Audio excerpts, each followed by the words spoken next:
Hello বন্ধুরা, আশা করি তোমরা সবাই ভালো আছো।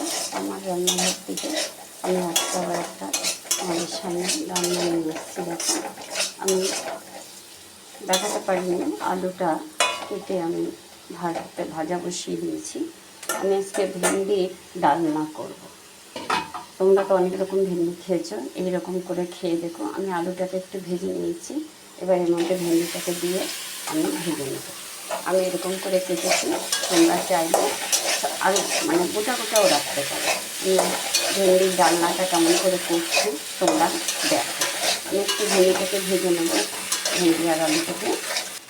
তো ভেন্ডিটা আমি 2-3 মিনিট মতন নেড়ে নিলাম। সেটা একটা ভেন্ডির একটা যে একটা লোডের ভাবটা থাকে, সেটাকে আমি কাটিয়ে নিই। আলুটাকে ভালো করে ভেজে নিয়েছি, এবার আমি ভেন্ডিটাকে নামিয়ে নেব।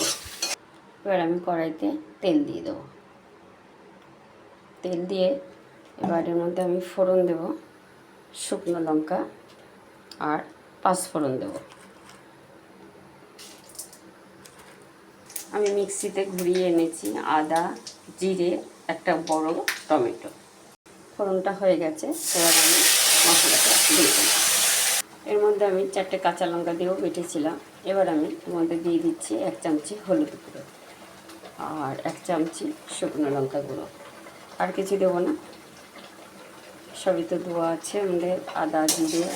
এবার ভালো করে কষিয়ে নিই। তোমরা চাইলে পেঁয়াজ দিয়েও করতে পারো।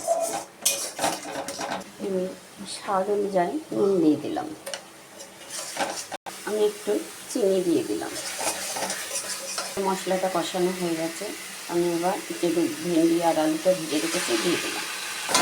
এইটা দিয়ে তোমরা রুটি ভাতও খেতে পারো, রুটিও খেতে পারো, ভালো লাগে, খুবই ভালো লাগে। এই তোমরা ভেন্ডির রান্নাটা করে খেয়ে দেখো।